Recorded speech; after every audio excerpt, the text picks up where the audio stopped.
What is up, guys? Sports Snippets. Dennis Sullivan here on Sunday night. It is December 4th. Want to take a few moments to discuss the Miami Dolphins loss this evening, late Sunday, on the road in San Francisco to the 49ers by a final score of 33-17. If you do like the content of this particular video, go ahead, hit that thumbs up. That would be absolutely fantastic. And feel free to subscribe as well to my channel. That would be great also. Now, to get started, one thing, if there's really one theme or one takeaway I would have, I guess you could say, on this game, is that of the teams that you don't want to fall behind against, especially on the road at halftime,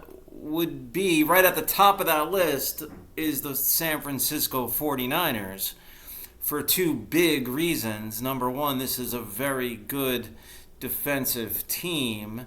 And number two, this is the kind of team that can run the clock out on you, so to speak, or control the clock. They are a good running team, especially now with Christian McCaffrey. And that's kind of how it played out. I mean, it was a very competitive first half, that's for sure. Niners would score late in that, right at the very end of the first half. They score a touchdown to take a 17-10 lead, and then they build on that lead in the third quarter with a couple of field goals. All of a sudden, next thing you know, Dolphins start coming back strong. A little perplexed at the desperation fourth down attempt from only down 23-17 from your own 18. But nonetheless, the Dolphins converted that fourth down. I think it was 4th and 1 or 4th and 2. I think it was 4th and 1, and Tua had that quick complete pass to Tyreek Hill. And I've said before, if you watch my videos, it's going to come back. I don't want this to happen, but we can't have like a big game or a game, who knows, maybe even the postseason. We got to be careful with these fourth down attempts. I mean, we seem to be doing well at it, but at the same time, how many times are we going to try fourth down when it's not really a desperation situation? It's almost like you're playing computer football, right? You know what I mean? You go on fourth down all the time. Wasn't one of Tua's better games. So he would finish 18 of 33, 2 touchdowns, 2 picks, 295 yards. Not really too bad of a stat line. But in the first half particularly, he was all over the place, really, with some uncharacteristic missed throws.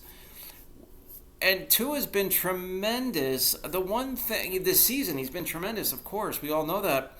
But the one thing that really did have me a little perplexed was the fact that the Dolphins seemed to go away from the run game. I know it was mainly Raheem Mostert in the backfield. Jeff Wilson only had the one carry for 3 yards. But Mostert, it's not like he was running the football ineffectively.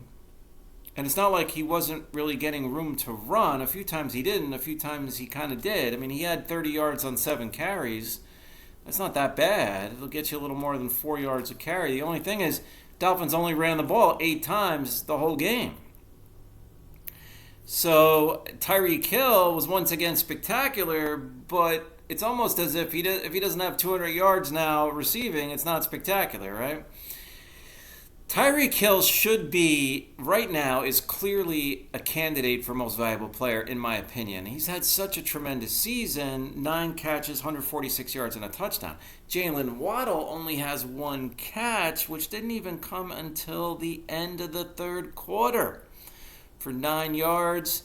And then you had the Trent Sherfield 75-yard touchdown reception. Other than that, that was pretty much it for the Dolphin passing game, or passing attack. They had a couple of contributions from River Craycraft and Durham Smythe, who each caught 2 passes. Craycraft, for 29 yards, Smythe for 21. Alec Ingold, 3 catches, 15 yards. So the Dolphins really, we kind of saw this coming. I mean, it was 23-17 late. Niners drive down the field. McCaffrey with that crushing run towards the end. They're going to be tough, the Niners are, with McCaffrey. As coming over from Carolina, he finished with 66 yards on the ground, but then he adds 8 catches and 80 yards. So he's the multi-purpose back. He's really good. Good receiver out of the backfield. But the story of this game, after the Garoppolo injury early on in the first quarter, Brock Purdy, this was the story of the game. 25-37, 210 yards, 2 touchdowns, not bad, and he throws the 1 pick. But again, it was almost like a punt when he threw it, right? It was like 4th down, I think. We threw that interception. Purdy played pretty well. He hung in there. He read the defense. He took a few hits. This is usually what happens when you hang in there and you wait and you stay patient. But he played pretty well. Played well enough for them to win. That's for sure. The Niners are now 8-4 with the win. Dolphins fall to 8-4 with the loss. Niners also got a nice contribution from Jordan Mason. 8 carries, 51 yards. So, I mean, if they can get anything close to that from Mason, and then you got McCaffrey, of course, as your main guy out of the backfield, the main running back, that's a pretty good tandem. Then Debo, they like to throw him in there sometimes on these end arounds or put him in the backfield. He only had 5 yards rushing, 4 carries. Kyle Juszczyk, I believe I have that correct, had a carry for no yards. Purdy was credited with 4 carries for -1 yards.